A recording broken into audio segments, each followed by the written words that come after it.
The wind carried dust through the streets of Rhyolite, Nevada. On an August afternoon in 1906, when Penelope Preston walked into the general store and felt every eye in the building turn toward her. She knew what they saw. A woman whose generous curves filled out her simple cotton dress in ways that made narrow-minded folks whisper behind their hands. At 24 years old, she had heard it all before: the cruel jokes, the pitying glances, the assumption that no man would ever want someone like her. She held her head high anyway, refusing to let anyone see how their stares cut into her like knives. Rhyolite was booming with the recent gold strike, buildings going up faster than weeds after rain, and Penelope had come here seeking a fresh start. Back in Denver, she had worked as a seamstress, but the other women in the shop had made her life miserable with their constant comments about her size. She had saved every penny for 2 years, dreaming of opening her own dress shop somewhere new, somewhere nobody knew her. The problem was that small towns like Rhyolite had long memories and quick tongues, and she had only been here 3 weeks before the whispers started. She gathered her supplies quickly: flour and sugar and coffee, ignoring the 2 women who stood near the fabric display pretending not to stare. The shopkeeper, a thin man with spectacles, took her money without meeting her eyes. Penelope had learned not to expect kindness from strangers. She loaded her purchases into the basket she carried and turned to leave when the door swung open with such force it banged against the wall. A cowboy stood silhouetted in the doorway, tall and broad-shouldered, covered in trail dust. He pulled off his hat, revealing sandy brown hair that needed cutting, and Penelope found herself looking into the greenest eyes she had ever seen. He was perhaps 27 or 28, with sun-weathered skin and a strong jaw shadowed with stubble. When those eyes landed on her, they did not slide away or narrow with judgment. Instead, the man smiled, a genuine smile that reached his eyes and created crinkles at the corners.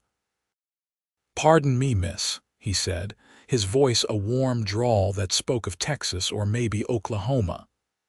"Did not mean to come barging in like that. Wind caught the door right out of my hand." Penelope nodded, not trusting her voice. Men did not smile at her like that, like she was something worth noticing in a good way. She moved to step around him, but he shifted his considerable frame to give her room, tipping his hat as she passed. "Have a good day, miss," he called after her, and she could feel his eyes on her back as she hurried down the wooden sidewalk toward the small room she rented above the bakery. That night, as she sat by her window watching the gas lamps flicker to life along the main street, Penelope could not stop thinking about those green eyes. She told herself not to be foolish. The cowboy had simply been polite, nothing more. Men like that did not look twice at women like her, no matter how kind their initial greeting. She had learned that lesson painfully over the years. The next morning, Penelope woke early to begin work on a dress commission for Mrs. Helena Wright, the wife of one of Rhyolite's more successful mine owners. It was her first real job in town, and she needed it to go perfectly. The dress was to be emerald green silk, fitted at the bodice with delicate beadwork along the neckline. Penelope had already taken Mrs. Wright's measurements during a fitting that had been mercifully free of judgment, perhaps because Mrs. Wright needed her skills too badly to risk offending her. She was pinning the pattern pieces to the silk when someone knocked on her door. Penelope glanced at the small clock on her table. It was barely past 8 in the morning. She set down her pins and opened the door to find the landlady, Mrs. Chen, a Chinese woman whose family had stayed in Nevada after the railroad work dried up. "A man downstairs asking for you," Mrs. Chen said, her English accented but clear. "Says he needs to talk about a job." Penelope's heart lifted. Another commission would mean she could afford to rent a proper shop space sooner than planned. She smoothed her hair, checked that her dress was presentable, and followed Mrs. Chen down the narrow stairs to the bakery below. The cowboy from the general store stood by the counter, hat in hand. Up close in better light, Penelope could see he was even more handsome than she had first thought, with a straight nose and a mouth that looked like it smiled easily. He wore clean clothes today, dark trousers and a blue shirt that matched the endless Nevada sky outside. "Miss Preston," he asked, taking a step forward. "My name is Garrett James. I heard in town you are a seamstress." Penelope felt her cheeks warm. She had not expected to see him again, certainly not seeking her services. "I am. What can I help you with, Mr. James?" "I have a sister getting married next month over in Carson City," Garrett explained, turning his hat in his hands. "She wrote asking if I could bring her some lace she saw advertised from a shop in San Francisco. Problem is, the lace arrived, but I have no idea what to do with it. I thought maybe you could make something out of it, a handkerchief or something fancy like that." The request was so genuine, so clearly born of a brother's love for his sister that Penelope smiled before she could stop herself. "I would be happy to help. Do you have the lace with you?" Garrett's face brightened.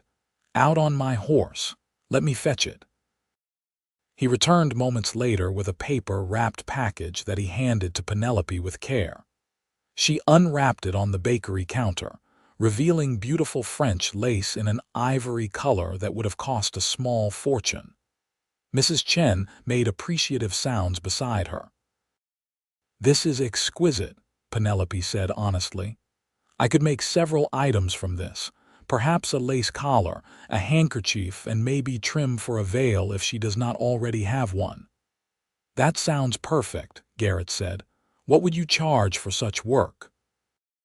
They discussed price, and Penelope quoted him fairly, not trying to overcharge despite the obvious quality of the materials. Garrett agreed immediately and asked when he should return to collect the finished items. 2 weeks, Penelope suggested. "I have another commission to finish first, but I can have everything ready by then." 2 weeks it is. Garrett placed his hat back on his head. "I appreciate this, Miss Preston. My sister Mary is real particular about her wedding, and I want to give her something special." As he turned to leave, Penelope heard herself speak before she could think better of it. "Mr. James, may I ask how you knew my name? We were not introduced yesterday." Garrett paused at the door, and for the first time he looked slightly uncomfortable. "I asked around," he admitted. "Wanted to know more about the beautiful woman I nearly knocked over in the general store." He left before Penelope could respond, the door swinging shut behind him. She stood frozen, his words echoing in her mind. Beautiful. He had called her beautiful. No man had ever used that word to describe her, not once in her entire life. Mrs. Chen chuckled beside her. "That one has good eyes," the older woman said. "He sees what is real." Penelope carried the lace upstairs, her hands trembling slightly. She told herself not to read too much into a kind word from a kind man, but hope was a persistent thing, blooming in her chest despite all her efforts to crush it. The days that followed fell into a comfortable rhythm. Penelope finished Mrs.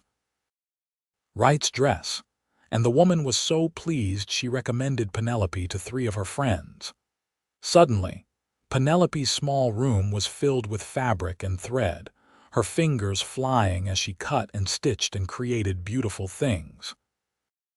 In the evenings, she worked on the lace items for Garrett's sister, taking special care with every detail. She saw Garrett around town occasionally. Rhyolite was not large enough to avoid anyone for long. He always tipped his hat to her, always had a warm greeting. Once, when she was struggling to carry a bolt of fabric from the freight office, he appeared as if summoned and carried it for her all the way to her door. He did not linger or make her feel obligated, just smiled that heart-stopping smile and went on his way. Penelope learned from the town gossip that Garrett worked at one of the smaller mines, doing hard labor underground for wages that barely kept him fed and sheltered. He was saving money to buy his own ranch, the gossip said, somewhere with good grazing land where he could raise horses. The work was dangerous. Men died in those mines regularly, but Garrett never complained. People spoke well of him, said he was honest and hardworking, the kind of man who helped his neighbors without expecting anything in return. The knowledge that he was a good man only made Penelope's growing feelings more painful. She tried to ignore the way her heart jumped when she saw him, tried to dismiss the dreams that came at night where he looked at her with something more than friendly politeness. She was too big for any man. That was what her mother had told her when she was 16 and crying over a boy who had courted her on a dare. She had believed it then, believed it through every lonely year that followed, and she believed it now even as her foolish heart wished otherwise. The 2 weeks passed quickly, and Penelope put the finishing touches on the lace items the night before Garrett was due to collect them. The collar was delicate and beautiful, the handkerchief edged with the finest stitching she could manage, and the veil trim was fit for a princess. She wrapped everything carefully in tissue paper and tied the package with ribbon, then sat back to admire her work. A knock came at her door exactly at noon the next day. Penelope had changed her dress 3 times that morning, finally settling on a deep blue cotton that she had made herself, fitted to flatter her curves rather than hide them. When she opened the door, Garrett stood there with that smile that made her knees weak. "Miss Preston," he greeted her. "I hope I am not too early." "Right on time," she assured him, stepping back to let him enter. Her room was small, made smaller by his presence. He seemed to fill the space with his height and broad shoulders, but he moved carefully, aware of his size in the cramped quarters. Penelope handed him the wrapped package and watched as he opened it with surprising gentleness for such large hands. His face lit up when he saw the lace pieces, and he looked at her with such genuine appreciation that she had to look away. "These are incredible," he said. "Mary is going to cry when she sees these in a good way. Miss Preston, you have a real gift." "Thank you," Penelope murmured. "I hope she will be very happy with them." Garrett rewrapped the items and pulled money from his pocket to pay her.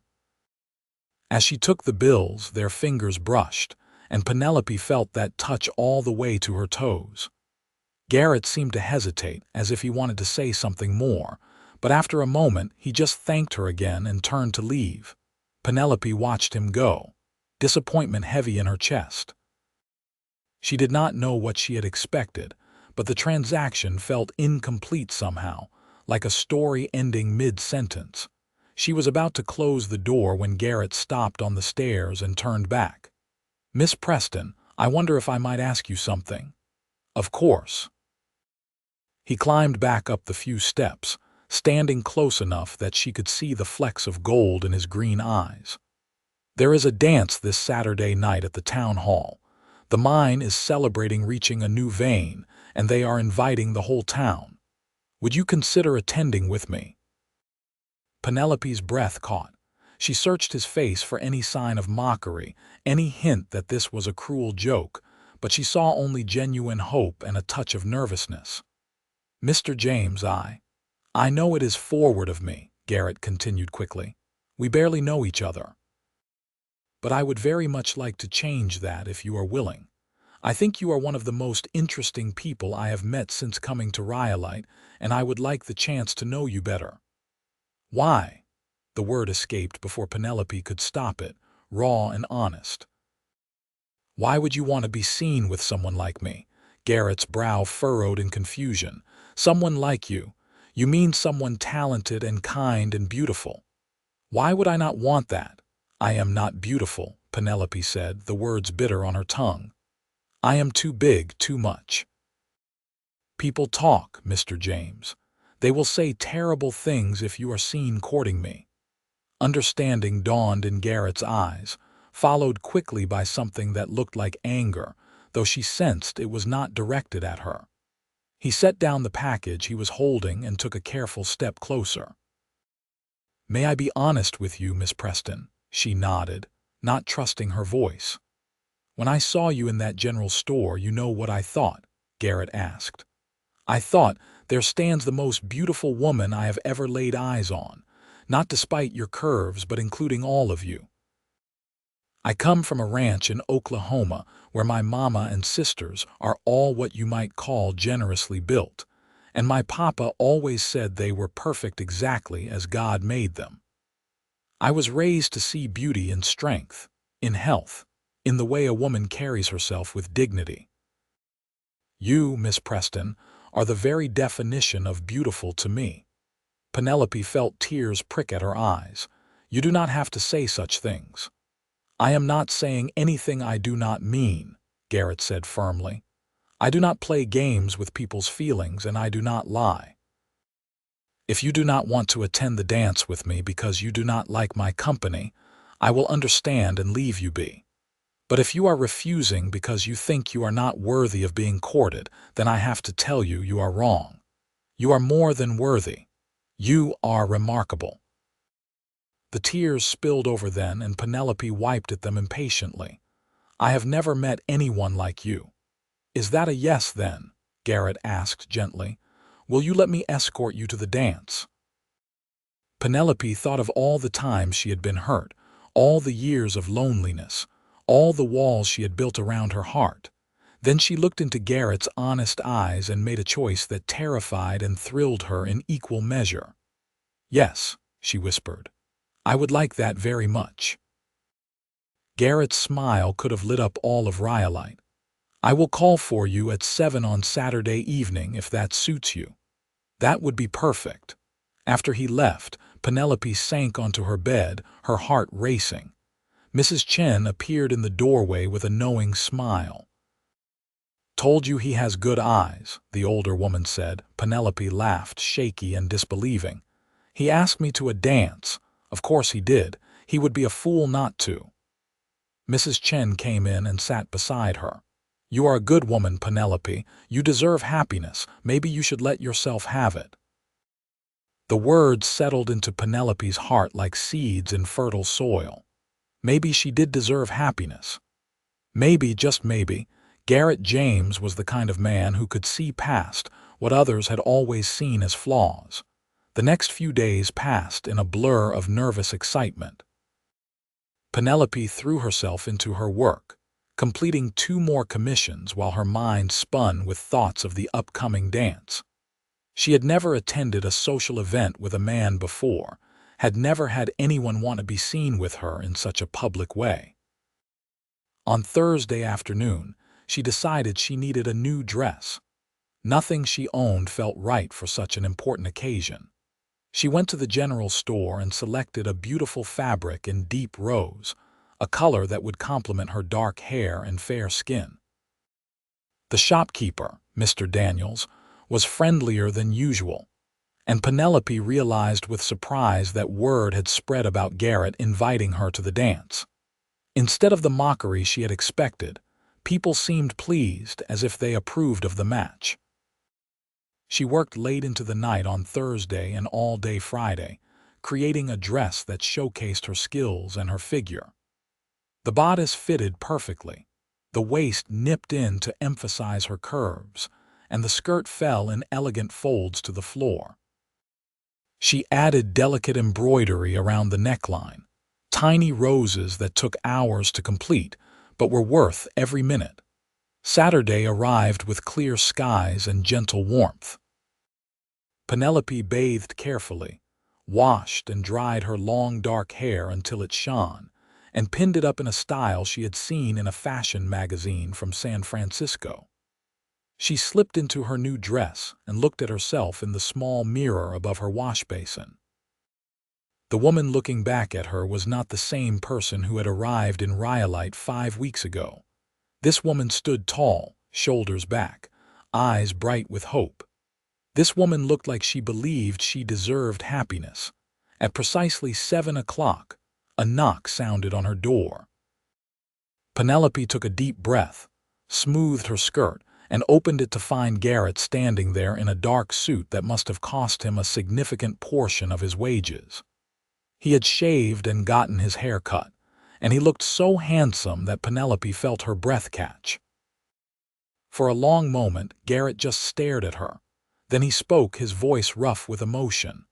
"Miss Preston, you are absolutely breathtaking." "Thank you," Penelope managed. "You look very handsome yourself, Mr. James. Please call me Garrett, and may I call you Penelope? I would like that." He offered his arm, and Penelope took it, feeling the solid strength of him beneath the fabric of his suit. They descended the stairs together, Mrs. Chen beaming at them from the bakery doorway. Outside, Penelope was surprised to see a small buggy waiting, pulled by a handsome bay horse. "I borrowed it from my boss at the mine," Garrett explained, helping her up into the seat. "Figured it was better than walking in your nice dress." The town hall was only 3 streets away, but Penelope appreciated the gesture more than she could say. Garrett climbed up beside her and took the reins, guiding the horse through the dusty streets as gas lamps flickered to life in the gathering dusk. "Are you nervous?" Garrett asked as they approached the hall, music already spilling out into the evening air. "Terrified," Penelope admitted. "I have never done anything like this before." Garrett pulled the buggy to a stop and turned to look at her. "Neither have I, to be honest. I have been to dances before, but I have never wanted to be there as much as I want to be here with you tonight." His honesty steadied her. Penelope took his offered hand and let him help her down from the buggy. Together, they walked toward the town hall, and with each step, Penelope felt a little of her fear fall away. The hall was crowded with people, miners and their families, shopkeepers and their wives, everyone dressed in their finest clothes. A band played in one corner, fiddle and guitar and a piano that someone had hauled all the way from Carson City. Tables along the walls held food and punch, and the dance floor was already full of swirling couples. Penelope felt eyes turn toward them as they entered, and her old instinct was to shrink away, to hide. But Garrett kept his hand at the small of her back, steady and sure, and when people looked at them, they smiled. Women nodded at Penelope as if welcoming her into their circle. Men clapped Garrett on the shoulder in congratulation. "See," Garrett murmured in her ear, "nothing to worry about." He led her to the dance floor as the band struck up a waltz. Penelope hesitated, suddenly aware that she had only ever practiced dancing alone in her room. "I am not sure I know how." "Just follow my lead," Garrett said, pulling her gently into the proper position. "I will not let you fall." And he did not. Garrett guided her through the steps with patience and skill, never making her feel foolish when she stumbled. After a few minutes, Penelope found the rhythm, and they moved together across the floor as if they had been dancing together for years. "You are a natural," Garrett said, smiling down at her. "I have a good teacher." They danced 3 waltzes in a row before Garrett suggested they get some refreshment. At the punch table, several women came over to introduce themselves properly to Penelope. Mrs. Wright was there with her husband, and she made a point of telling everyone how talented Penelope was with a needle. "You simply must make my daughter's wedding dress next spring," Mrs. Sarah Miller said, a kind-faced woman whose husband owned the freight company. "I have heard nothing but praise for your work." Penelope found herself surrounded by women placing orders, asking about her rates, treating her like a valued member of the community rather than an outsider to be scorned. The change was dizzying, and she wondered how much of it was due to Garrett's public declaration of interest in her. As if reading her thoughts, Garrett appeared at her elbow with 2 cups of punch. "Ladies, I hope you do not mind if I steal Penelope away for a bit." I want to show her the view from the balcony." The women giggled and shooed them away with knowing smiles. Garrett led Penelope through the crowd to a door at the back of the hall that opened onto a small balcony overlooking the town. The night air was cool and fresh after the warmth inside, and Rhyolite spread out below them, lights twinkling like earthbound stars. "Are you having a good time?" Garrett asked, leaning against the railing beside her. "Better than I ever imagined," Penelope said honestly. "Thank you for asking me." "Thank you for saying yes." Garrett was quiet for a moment, then continued. "I know people can be cruel, Penelope. I know you have probably faced more than your share of unkindness. But I want you to know, when I look at you, all I see is beauty, inside and out. I see a woman who is strong enough to leave everything she knew to chase a dream. I see someone who creates beautiful things with her hands and treats people with kindness, even when they do not deserve it. I see the woman I want to spend every possible moment getting to know better." Penelope's heart felt too full for her chest. She turned to face him, searching his face in the lamplight spilling from the hall. "I want that too," she admitted, "but I am afraid." "Of what?" "That this is too good to be true, that I will wake up and find it was all a dream. That you will realize I am not what you thought and change your mind." Garrett reached out and took her hand, his calloused fingers gentle around hers. "Penelope, I am not going to change my mind. I know what I want, and I want you. I want to court you properly if you will let me. I want to take you on picnics and buy you dinner at the hotel restaurant and dance with you at every social this town holds. I want people to know that you are mine and I am yours, if that is what you want too." "It is," Penelope breathed. "I want all of that." Garrett's smile was radiant. He lifted her hand to his lips and pressed a gentle kiss to her knuckles, and Penelope felt the gesture all through her body. They stood there on the balcony, hands clasped, looking at each other as if they were the only two people in the world. From inside, the band struck up a lively reel, and Garrett tugged her hand. "Come on, let us go show these people how it is done." They danced until Penelope's feet ached and her face hurt from smiling. Garrett introduced her to his friends from the mine, good men who treated her with respect and made her laugh with their stories. When the evening finally wound down near midnight, Garrett drove her home in the borrowed buggy, the horses' hoofbeats the only sound in the quiet streets. At her door, Garrett helped her down and walked her up the stairs. "I had the best time tonight," he said softly. "So did I. May I call on you tomorrow? We could take a walk, maybe have lunch at the hotel." "I would love that." Garrett tipped his hat to her, his eyes warm in the lamplight. "Good night, Penelope. Sweet dreams." "Good night, Garrett." Penelope floated into her room on a cloud of happiness. She changed out of her beautiful dress and lay in bed, replaying every moment of the evening in her mind. For the first time in her life, she felt truly seen, truly valued, truly beautiful. The next morning dawned bright and clear.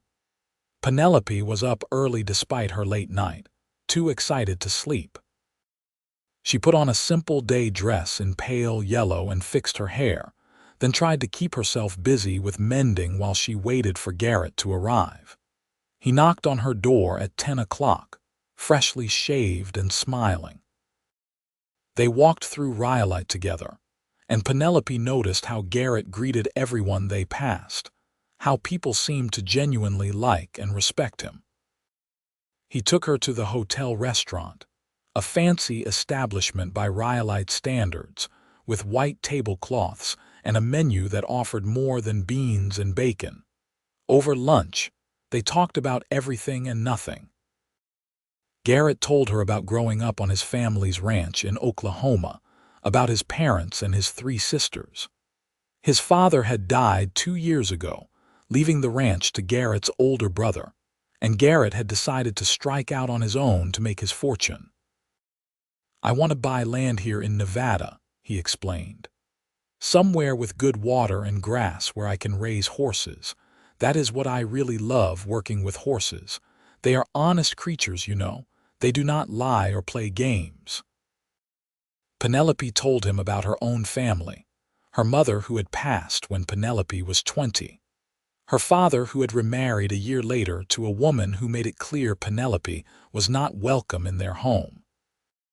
She told him about learning to sew from her grandmother, about the joy she found in creating something beautiful from mere fabric and thread.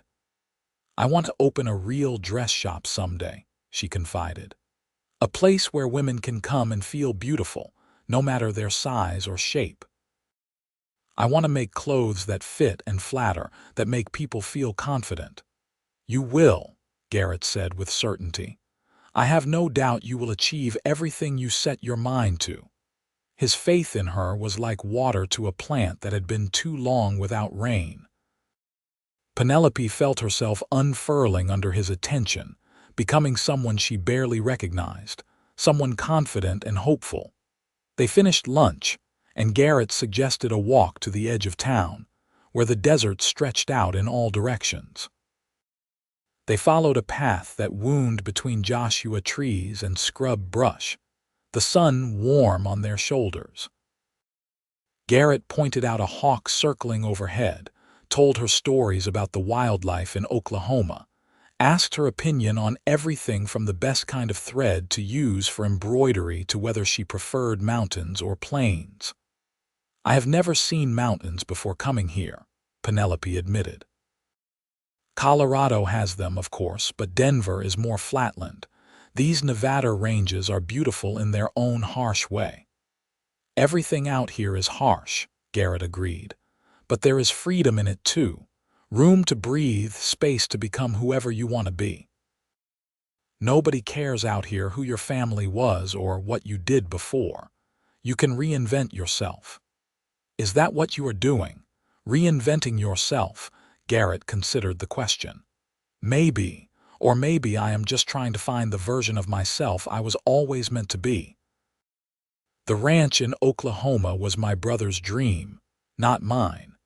This, building something from nothing with my own hands, that feels right." They walked in comfortable silence for a while, and Penelope marveled at how easy it was to be with him. There was no awkwardness, no pressure to fill every moment with chatter. Garrett seemed content just to be near her, and she felt the same way. As they turned back toward town, dark clouds began rolling in from the west.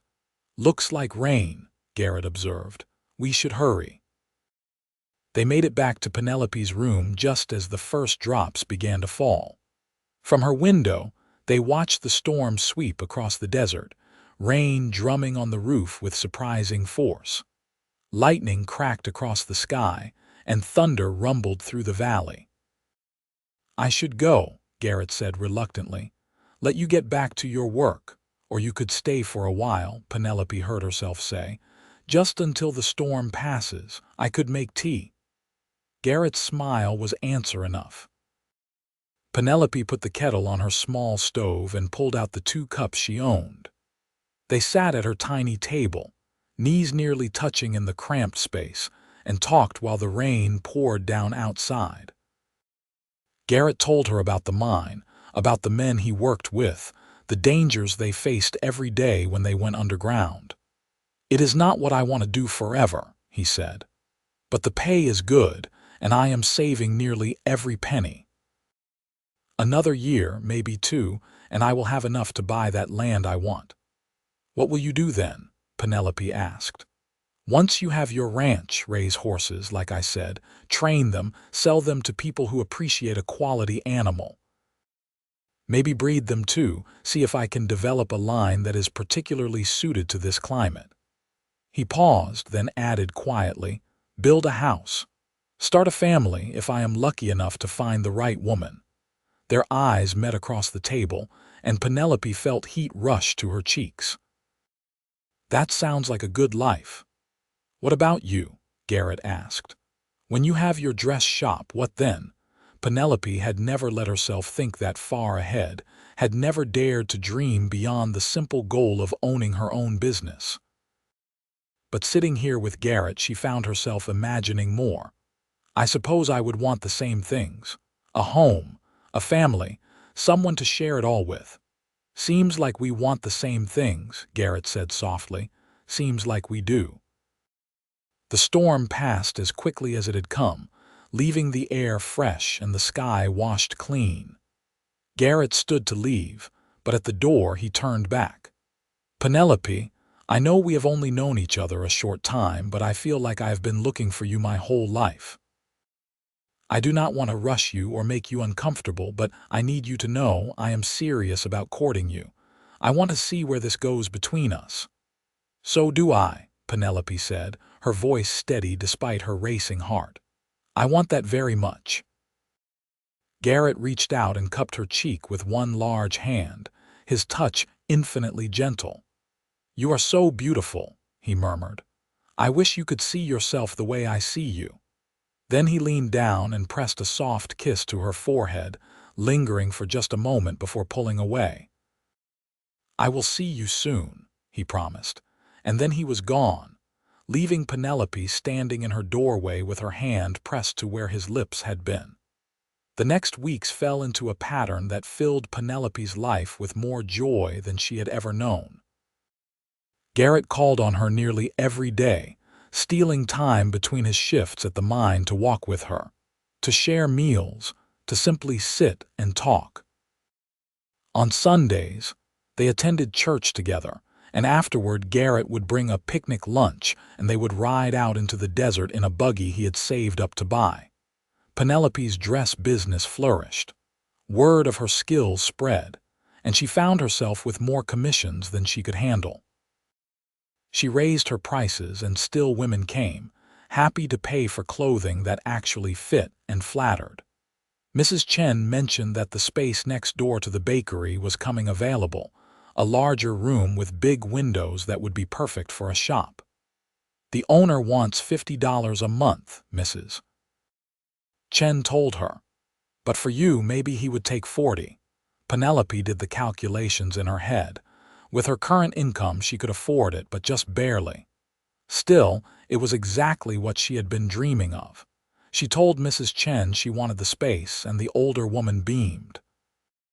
You are building a good life here, Mrs. Chen said. I am proud of you. Penelope was proud of herself too. For the first time, she felt like she was exactly where she was supposed to be, doing what she was meant to do, with people who appreciated her for who she was. One evening in late September, Garrett picked her up in his buggy and told her he had a surprise. He drove them out of town, following a track that led into the foothills where the air was slightly cooler and juniper trees dotted the landscape. Finally, he stopped at a spot where a small spring bubbled up from the rocks, creating a pool of clear water surrounded by green grass. This is it, Garrett said, his voice full of excitement. This is the land I want to buy. Penelope climbed down from the buggy and looked around. The spring ensured year-round water, and the grass would provide good grazing. The hills sheltered the area from the worst of the wind, and she could already imagine a house nestled against the slope, a barn and corrals for horses, maybe a garden where vegetables would grow. It is perfect, she said honestly. The owner is willing to sell me 200 acres for $800, Garrett explained. I have 600 saved. Another few months and I will have enough. That's soon. Garrett took her hands in his. Penelope, I know we have not been courting long, just over a month now, but I knew the first time I saw you that you were special. Every day since then has only confirmed what my heart already knew. I love you. I am completely, utterly in love with you. Penelope's breath caught. Garrett. You do not have to say anything right now, he continued quickly. I just needed you to know. When I imagine my future, my ranch, my life, you are in every single vision. I cannot imagine any of it without you. I want to build a home here and fill it with children and laughter and love. I want to grow old with you, Penelope. I want everything with you. Tears streamed down Penelope's face, but they were happy tears, joyful tears. I love you too, she said, the words feeling like freedom. "I think I have loved you since you called me beautiful in the general store." Garrett pulled her into his arms, and Penelope went willingly, resting her head against his broad chest and listening to the steady beat of his heart. They stood there by the spring as the sun set, painting the Nevada sky in shades of orange and pink and gold. "I want to marry you," Garrett said into her hair. "I want to stand in front of God and everyone and promise to love you for the rest of my life. Will you marry me, Penelope Preston?" Penelope pulled back to look up at him, this man who saw her as beautiful, who valued her for exactly who she was. "Yes," she said, laughing and crying at the same time. "Yes, I will marry you." Garrett whooped with joy and spun her around, both of them laughing like children. When he set her down, he kissed her properly for the first time, his lips warm and gentle and full of promise. Penelope kissed him back, pouring all her love and hope and happiness into it. They sat by the spring until the stars came out, making plans for their future. Garrett wanted to marry soon, he said, maybe in November once he had enough money to buy the land. Penelope thought of her new shop, her growing business, and realized she did not have to choose between her dream and love. She could have both. "We can build a house with a separate room for your sewing," Garrett suggested. "Good windows for light, space for all your fabrics and supplies. You can keep your shop in town but also work from home, or we can do whatever you want. I just want you to be happy." "I am happy," Penelope said. "Happier than I ever thought possible." They drove back to town under a canopy of stars, and Garrett walked her to her door with a kiss that made her toes curl. After he left, Penelope lay in bed, touching her lips where his had been, marveling at how completely her life had changed in just a few short months. The next morning, Penelope went to see Mrs. Chen and told her the news. The older woman hugged her tightly, then insisted on making special almond cookies to celebrate. Word spread through town quickly, as it always did, and by afternoon Penelope had received 3 visitors congratulating her on her engagement. Mrs. Wright came by with a beautiful length of white silk. "For your wedding dress," she said. "Consider it a gift and a thank you for all the lovely work you have done for me." Penelope was overwhelmed by the kindness. She had spent so many years being treated as less than, being mocked and scorned, that this outpouring of genuine happiness for her felt almost surreal. But it was real, all of it, and she was learning to accept that she deserved good things. She began work on her wedding dress that evening, designing something that would showcase her curves rather than hide them, something that would make Garrett's eyes light up when he saw her walking toward him. She worked on it in the evenings and during slow periods at the shop, keeping it hidden so it would be a surprise. October arrived with cooler temperatures and shorter days. Garrett worked overtime at the mine, desperate to save the last $200 he needed. Penelope worried about him, about the long hours and the dangers, but he always came to her with a smile, telling her it would all be worth it when they could start their life together. On a Thursday evening in mid-October, Penelope was working late in her shop when Garrett burst through the door, his face pale beneath his tan. Her heart jumped with fear. "What is wrong? Are you hurt?" "There was an accident at the mine," Garrett said, his voice shaking. "A cave-in. 3 men are trapped." Penelope's hand flew to her mouth. "Oh no. Who?" Garrett named 3 men she knew by sight, men with wives and children. "They are digging them out now, but it does not look good. I should go back and help, but I needed to see you first to tell you I am all right." Penelope threw her arms around him, holding tight. "Be careful," she begged. "Please be careful." "I will," he promised. "I love you. I love you too." Garrett kissed her hard and quick, then ran back out into the night.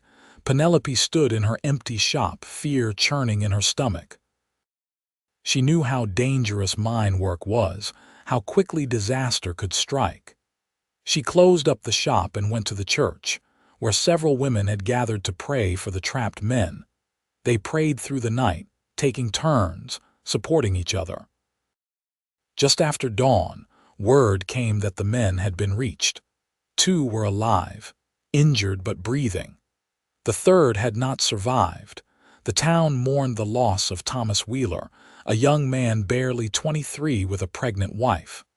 Penelope attended the funeral with Garrett, who looked haggard and shaken. The close call had affected him deeply. "I cannot keep working in that mine," he told Penelope after the service. "Every day I go down there I think about what could happen, about leaving you widowed before we even marry. I cannot do it anymore."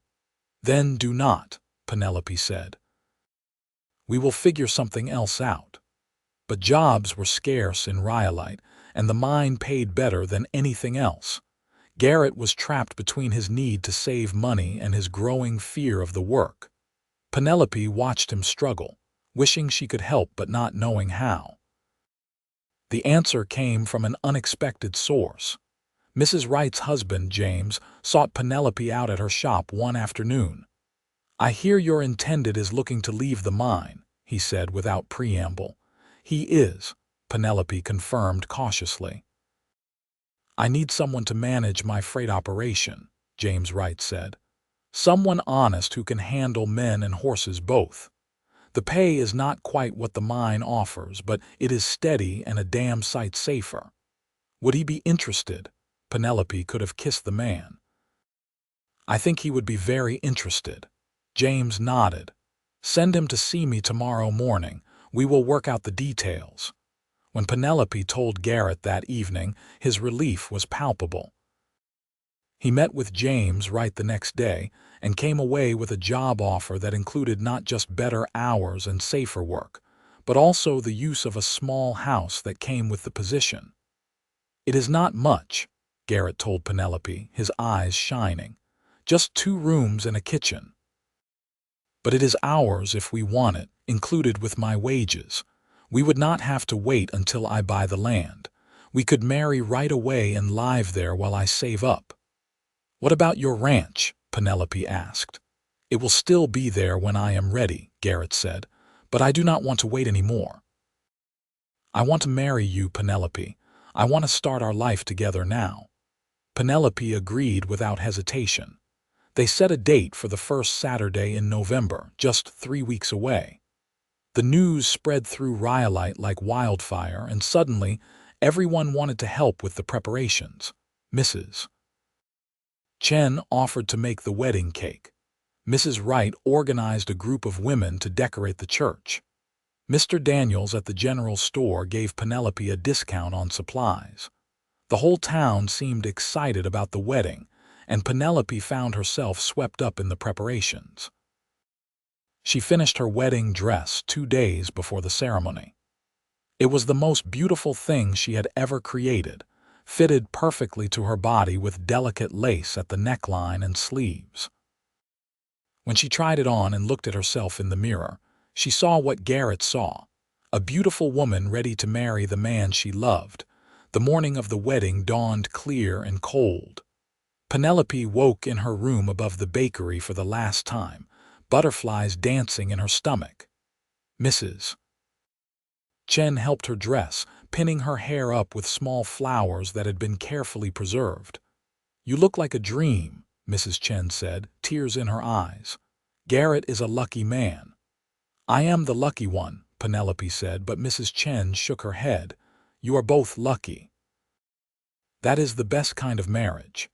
The church was packed when Penelope arrived. She stood in the small anteroom, waiting for her cue, and realized she had no one to walk her down the aisle.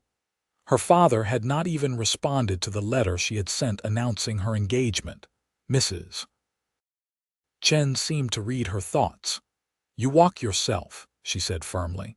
"You are a strong woman who made her own way. You do not need anyone to give you away." So Penelope walked down the aisle alone, her head high and her eyes on Garrett, who stood at the altar looking handsome in a new suit. When he saw her, his face transformed with wonder and love, and Penelope felt beautiful all the way to her soul. The ceremony was simple but heartfelt. They exchanged vows written by the preacher, promising to love and cherish each other in sickness and health, for richer or poorer, until death parted them. When Garrett slipped a simple gold band onto her finger, Penelope's eyes filled with happy tears. "I now pronounce you man and wife," the preacher said. "You may kiss your bride." Garrett pulled Penelope into his arms and kissed her soundly, to cheers and applause from the assembled guests. They walked back down the aisle together as husband and wife, Penelope's hand tucked into Garrett's arm, both of them grinning like fools. The reception was held in the town hall, with food and music and dancing that lasted late into the night. Penelope danced with her husband, the word still feeling new and precious, and with many of the men from town who wanted to congratulate her. Mrs. Wright and her friends had organized everything beautifully, and the whole event felt like a celebration not just of the marriage but of community and friendship. As the evening wound down, Garrett whispered in Penelope's ear, "Ready to go home, Mrs. James, Mrs. James." Penelope loved the sound of it. "Yes," she said, "let us go home." They said their goodbyes and climbed into Garrett's buggy, now decorated with ribbons and tin cans courtesy of his friends from work. The little house James Wright had provided was on the edge of town, close enough to walk to the freight office but far enough to feel private. Garrett carried Penelope over the threshold, both of them laughing, and set her down in the middle of the tiny parlor. Someone, probably Mrs. Chen and her friends, had been inside earlier to leave flowers and light lamps, making the space warm and welcoming. "It is not much," Garrett said, suddenly nervous. "Not yet, but I promise I will build you something better." Penelope turned to face him, taking both his hands in hers. "This is perfect. Anywhere with you is perfect." They came together in a kiss that held all the passion they had restrained during their courtship. Garrett's hands were gentle but sure as he slowly unlaced Penelope's beautiful dress, his eyes full of love and desire. "You are so beautiful," he murmured against her skin. "I cannot believe you are mine." "I am yours," Penelope promised, "and you are mine." Their wedding night was everything Penelope had never let herself dream about, tender and passionate and full of whispered endearments. Garrett treated her like she was precious, like she was perfect, and for the first time in her life, Penelope felt no shame about her body, only joy in sharing it with the man she loved. They fell asleep tangled together, and Penelope woke in the early dawn to find Garrett watching her with such love in his eyes that it took her breath away. "Good morning, wife," he said softly. "Good morning, husband." They made love again as the sun rose, taking their time, learning each other. Afterward, Garrett made them breakfast while Penelope explored their little house, already imagining how she would arrange her sewing supplies, where she would put the things she had accumulated. Life as a married woman suited Penelope.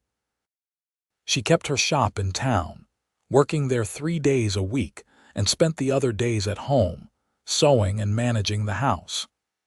Garrett thrived in his new job, proving to have a gift for logistics and managing the teamsters who drove the freight wagons. James Wright was so pleased with his work that he gave him a raise after just 2 months.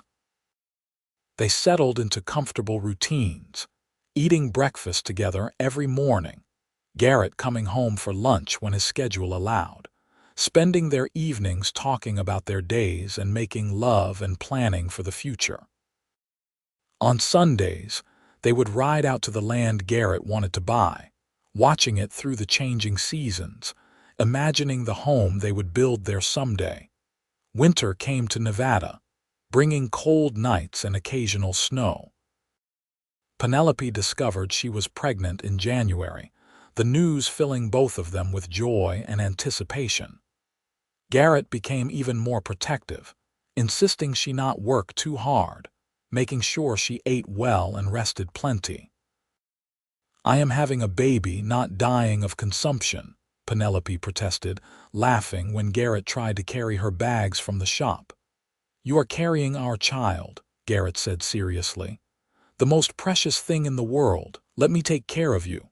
How could she argue with that? Penelope let herself be pampered, let herself accept Garrett's love and care, still amazed sometimes that this was her life. Her pregnancy progressed smoothly. By spring, she was showing enough that she had to let out her dresses, and she felt the baby moving inside her, flutters that gradually became distinct kicks. Garrett would spend hours with his hand on her belly, talking to their unborn child, telling stories about the ranch they would have someday. In April, James Wright offered to sell Garrett a partnership in the freight business rather than just employment. "You have doubled my profits in 6 months," he told Garrett. "You have a head for this work. Put in $3,000 and you will own a third of the company." It was a good offer, perhaps better than ranching would be, but Penelope could see the conflict in Garrett's eyes.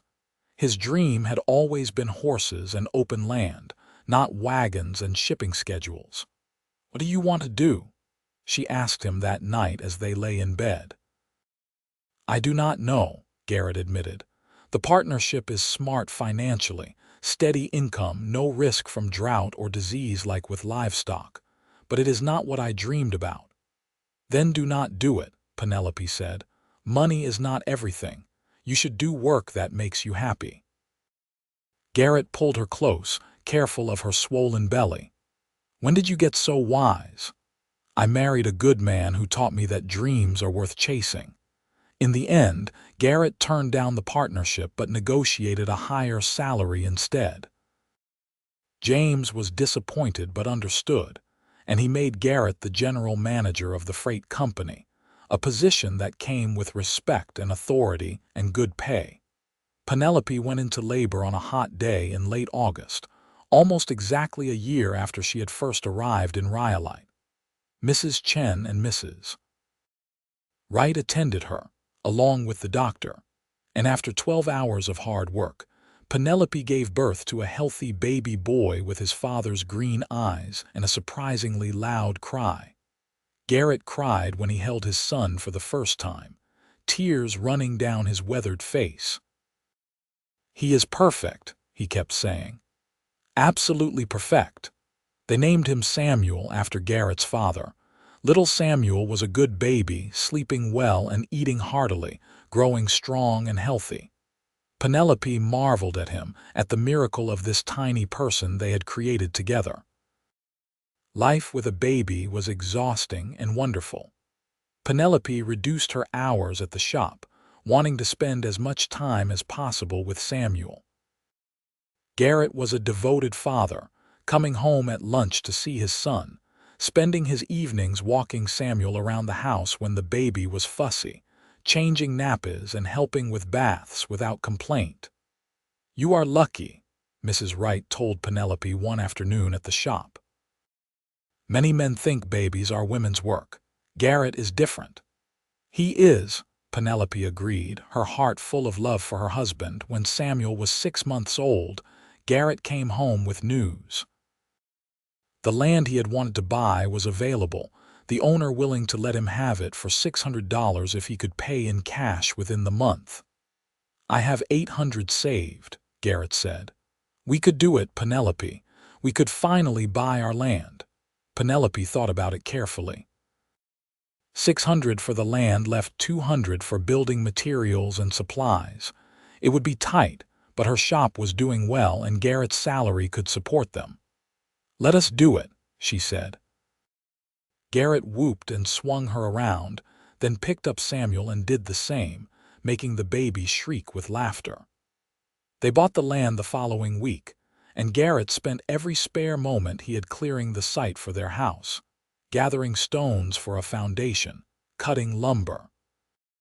He hired some of his teamsters to help, and by summer the house was taking shape, a simple structure but well built, with the separate sewing room he had promised Penelope. They moved in on their second wedding anniversary, carrying Samuel between them as they crossed the threshold of their own home on their own land. That night, after they had put Samuel to bed in his new room, Garrett and Penelope stood on their porch looking out at the land stretching away in all directions. The spring bubbled nearby, reflecting starlight, and somewhere in the distance, a coyote called. "We did it," Garrett said, his arm around Penelope's shoulders. "We built our dream." "We did," Penelope agreed. "Together." She thought back to the woman she had been 2 years ago, arriving in Rhyolite convinced that she was too big for any man, too unlovable, too much. That woman had been so wrong. She was exactly right for Garrett and he for her. Together they had built a life full of love and purpose and belonging.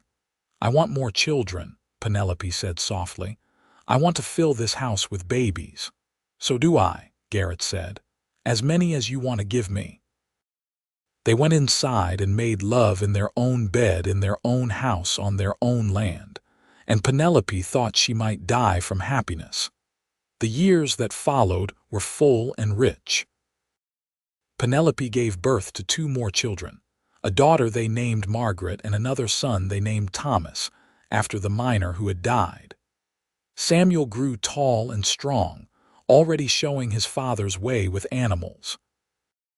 Garrett started his horse breeding program, and his animals quickly gained a reputation for quality and temperament.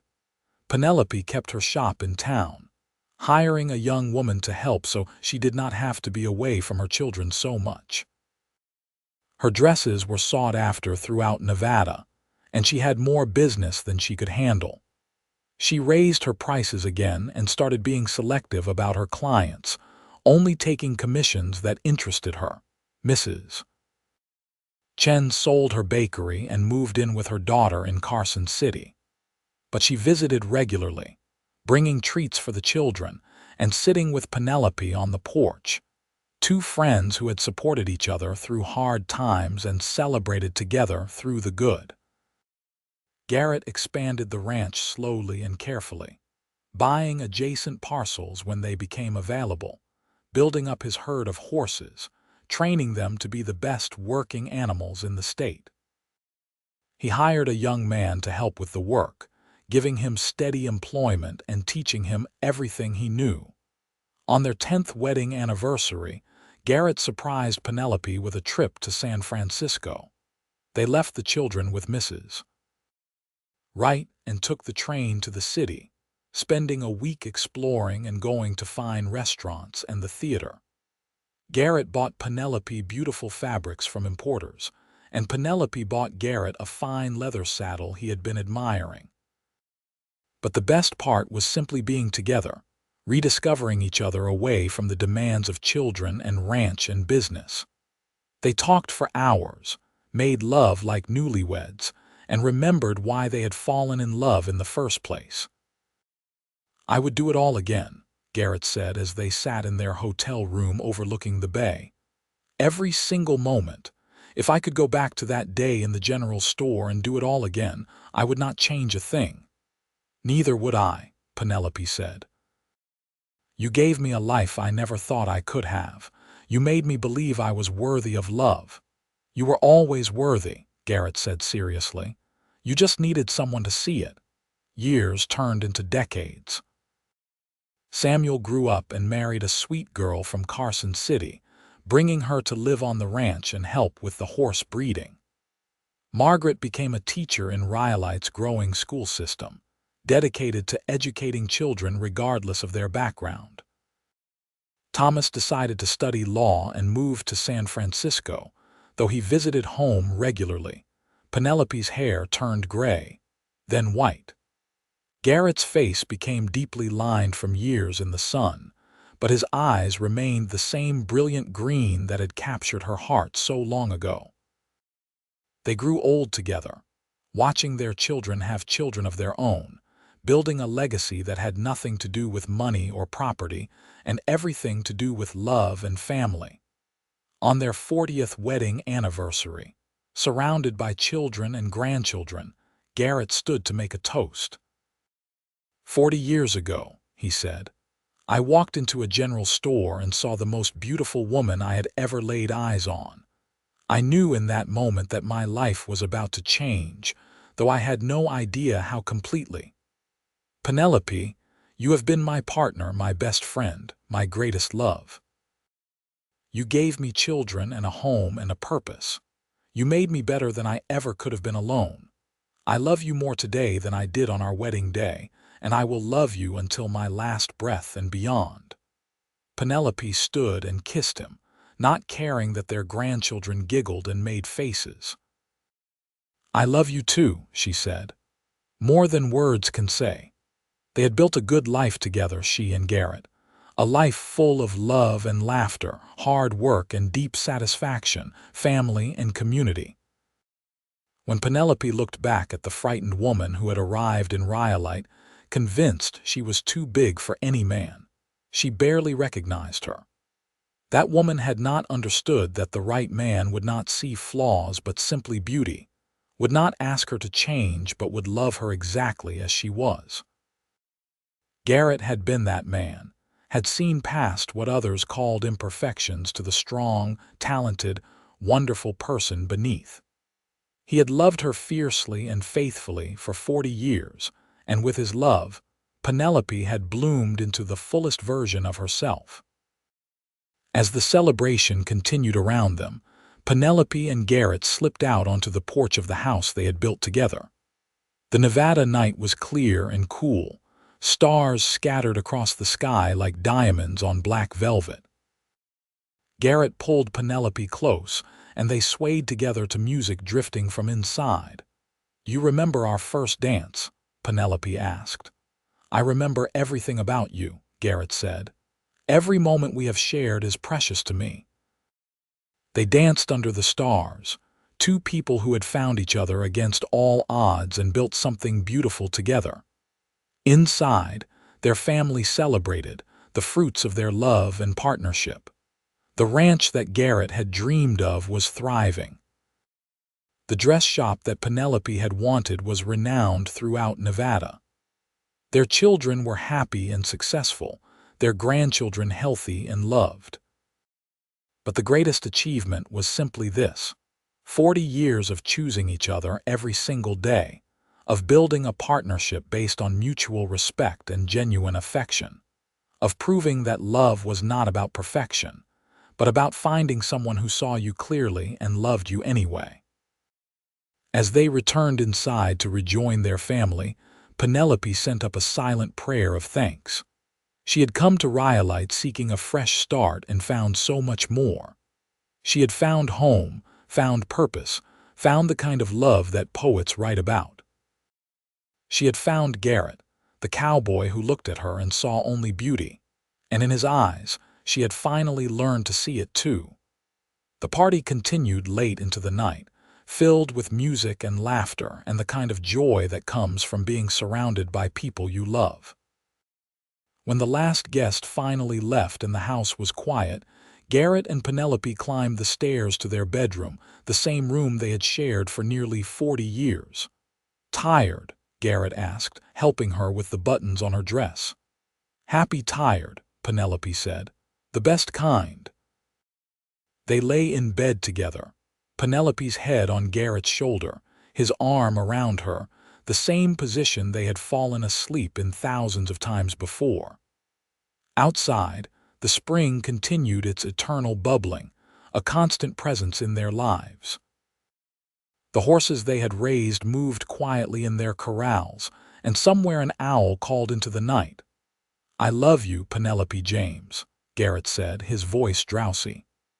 I love you too, Garrett James, Penelope replied. She closed her eyes, feeling safe and cherished and deeply, completely happy. She had lived a good life, a full life, a life she had once thought impossible. And it had all started with a cowboy who walked into a general store and saw beauty where others had seen only flaws. That was the miracle, really, not that Garrett had loved her, though that was miracle enough, but that his love had taught her to love herself. In seeing herself through his eyes, she had finally understood her own worth. She was not too big or too much or too anything. She was exactly enough, just as she was. And that knowledge, that bone-deep certainty of her own value, was the greatest gift Garrett had ever given her, better than the ranch or the home or even the children they had created together. He had given her herself, whole and healed and worthy of love.